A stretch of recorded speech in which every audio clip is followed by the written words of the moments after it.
جزاک الله خیرا بارک الله فیک. شیخ محترم بل مهم سوال دی هغه دا چې د دې ورځو سره اړه لري.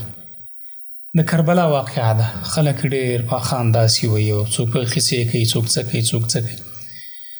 تاریخي ثبوت که مونږ وګورو اصل پس منظر د کربلا د واقعې څه ځکه چې د الله د رسول چې کوم د جګر ټوکړه وه حسین رضی الله عنه دا خو روانو کوفې ته تو څه داسې مجبوره کړو چې دا کربلا ته لاړو؟ آیا سیاسي کوم اهداف شاته پراته و که نه؟ دا خبر موږ په قدرت باندې ورواړو چېرې تقدیر کې دا لیکلی شوی و. اصل پس منظر د دې څه دی؟ د دې خبرې ته مخکې ما اشاره وکړله د عاشوري چې کوم پس منظر د خلکو وروسته جوړ کړی و په ذکر کولو کې چې اصلي بنیاد یې دا و چې د عراق خلکو ځان بند که د معاویه رضی الله تعالی عنه د زوی یزید سره بیعت نه کوو. دوی غوښتل چې حسین راشي او موږ د سره بیعت وکړو. دا خبرې اترې تللې راتللې چې دونه خطونه ډېر شو. آخر حسین رضی الله تعالی عنه په دې مجبوره شو چې لاړ.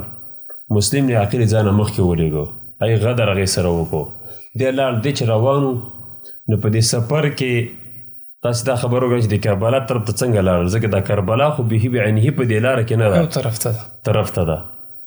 سفر کې روان دي نو چا ورته وویل د حسین رضی الله تعالی عنه ته چې هغه ځای کې څه ګڼه ښکاري، داسې ښکاري لکه هلته چې ونې کجوري.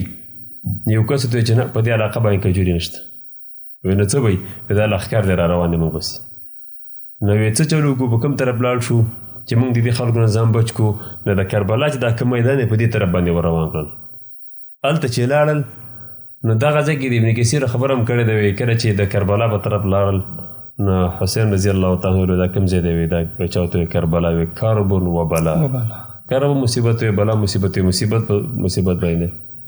نو دغه ځای ته لاړل. نو بیا په دغه ځای کې حر په نوم باندې چې کوم د عبیدالله بن زیاد کومندان و رالېږلی و، هغه ورته وویله چې ګوره زه جنګ در سره نه کومه، ما ته ستا د جنګ امر نه دی شوی، خو زه امیر رالېږلی یم او ته دونه وکړه یا خو زه په بل طرف لاړ شه او کنی موږ ته بوځو د هغې مخې له دې بوځو د عبیدالله بن زیاد. دا خبرې اترې وشي، ماسخي مانځه ټیم راغلی. نو حسین رضی الله عنه ته زه مخکې شوی جمع ته راکړه. نو هغه ورته وایي چې نه ته جمع وکړه. د ماسخیم جمع حسین رضی الله وکړه، د مازدیګر جمع حسین رضی الله تعالی وکړه. نو په دغه ځای کې خبرې اترې وشي، خبرې اترې ناکامه شوې، څه فایده یې ونه کړله. بیا نور لښکر راورسېد او جنګ وشو دغه ځای کې. الله تعالی مقرر کړی مو او په دې باره کې بعض احادیثو کې پیشنګویانې راغلې وې. نبي کریم صلی الله علیه وسلم دا ویل چې زما دا بچی به یو وچه علاقه کې شهید کېږي. چې عایشې رضی الله عنها نورو صحابیاتو او صحابو هغه احادیث نقل کړي دي. نو تقدیر خو دی، دا خو څه شک نشته چې تقدیر دی. الله سبحانه وتعالی د هر څه په تقدیر کې لیکلي دي، خو د انسانانو خپل کار تدبیر یې میکنه. د دې تدبیر دا و چې دی لاړ شي عراق ته او د مسلمانانو مشري ترلاسه کړي او دا د مسلمانانو یو خلیفه جوړ شي. خو لیکن الله تعالی دته خلافت نه و لیکلی او دغه ځای کې ورته شهادت لیکلی او شهید شو.